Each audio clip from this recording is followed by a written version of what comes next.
Un point sur différents aspects après la commission des finances qui s'est terminée samedi et avant effectivement le retour sur le budget. Bon, la première chose que je voudrais dire, c'est que il faudrait que le gouvernement arrête de vouloir légiférer sur le budget à coup de peur et de chantage. Voilà. Je le dis parce que c'est exactement la situation dans laquelle il a placé le pays. Chantage à travers une application minimaliste de la loi spéciale dont on voit aujourd'hui tous les défauts. C'est-à-dire que c'est lui qui a pris la décision, je le rappelle, de limiter de manière drastique les budgets adoptés en 2025 et qu'il aurait pu dupliquer en 2026. Il a pris la responsabilité de n'en retenir que 25%. Et du coup, aujourd'hui, il nous fait exactement ce qu'on pouvait s'attendre, c'est à nous dire s'il n'y a pas de budget rapidement, il n'y a pas de munitions, il n'y a pas de passe culture pour les établissements, il n'y a pas de MaPrimeRénov', il n'y a pas d'aide pour les agriculteurs. Ça, c'est sa responsabilité. Et j'allais dire que si les choses ne se passent pas telles qu'il imagine, c'est-à-dire avec un budget qui passe d'ici fin janvier, le pays va effectivement se retrouver dans une situation compliquée du fait même des décrets qu'il a mis en application.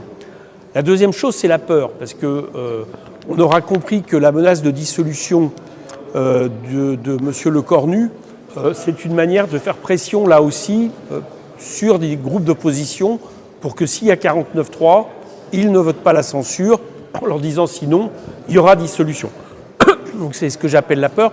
J'ai l'impression qu'il y a un deuxième épisode de peur qui est en train de se développer. J'ai cru comprendre que des appels anonymes à des médias quand même importants, l'aide professionnelle ou les Échos, et peut-être eu d'autres, avaient été indiqués ce matin, indiquant que les ordonnances étaient préparées et soumises au Conseil d'État d'ici demain. Information évidemment importante. Pourquoi ? Parce que ce qui se murmure, c'est que l'Élysée est pour les ordonnances. Alors, il faut bien comprendre que s'il y a ordonnance, ça veut dire que c'est la restauration du texte initial. Si c'est la restauration du texte initial, le gouvernement sait très bien qu'il sera censuré de manière automatique quasiment après ces ordonnances. Donc là aussi, on a l'impression que peut-être de la part de l'Élysée, il y a une pression sur le gouvernement, cette fois-ci, pour qu'il applique au plus vite le 49.3, et donc du coup aussi une pression sur les oppositions, j'allais dire, entre guillemets, conciliantes, pour ensuite ne pas le censurer. J'ai l'impression que tout ça en fait partie. J'ai demandé ce matin au ministre des Relations publiques, au ministre des Relations avec le Parlement, pardon, public aussi d'ailleurs, en conférence des présidents, si il avait vent de cette soumission au Conseil d'État d'ordonnance. Il a fini par dire que lui n'avait pas l'information. Alors est-ce que ça veut dire que l'information n'existe pas ou qu'elle est ailleurs ? Je vous laisse le soin là-dessus de commenter. Bon, troisième élément, c'est qu'on sort de cette commission des finances, j'allais dire avec deux certitudes. La première, c'est que ce texte ne pourra pas passer par le vote. Voilà. De la même manière qu'à la fin de la première lecture, quand le texte avait été rejeté sans aucune voix positive pour le PLF en commission, j'avais dit que le PLF ne saurait être adopté en séance. Je dis la même chose ce matin, puisque le texte a été rejeté en commission intégralement. Il n'y a pas eu une voix positive en commission pour le texte. De ce point de vue-là, je pense que ça sera la même sentence, c'est-à-dire pas d'adoption possible par le vote. Le deuxième élément de la commission, c'est que, contrairement à la première lecture, j'allais dire qu'il n'y a pas de point d'accroche pour tous ceux qui rêvent du possible des concessions en matière de moins de dépenses budgétaires, en matière de plus de taxation des hauts revenus et des patrimoines.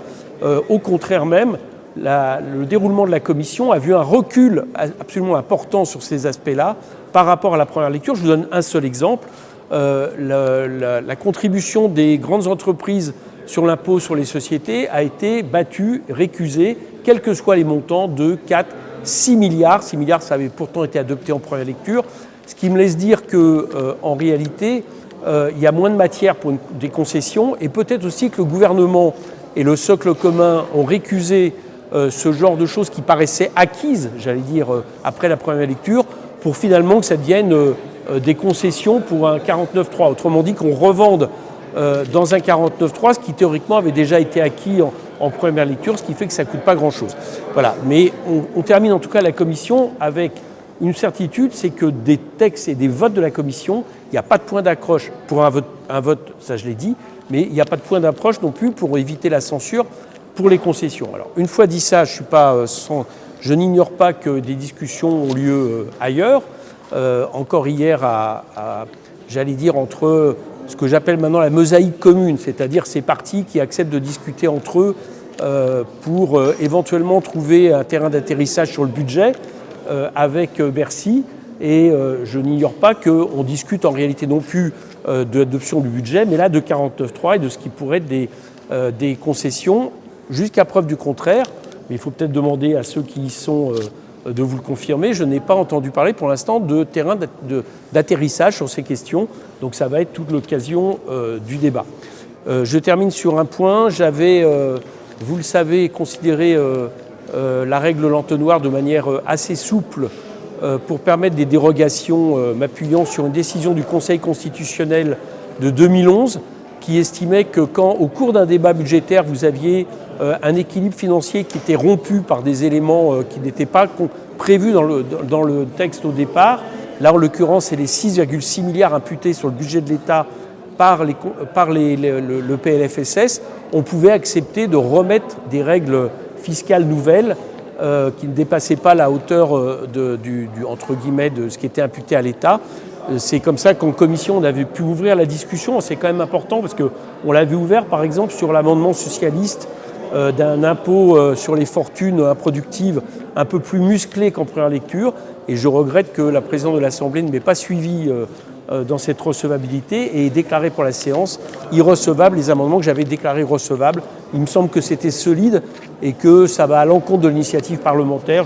Je le regrette vivement. Voilà ce que je voulais vous dire ce matin.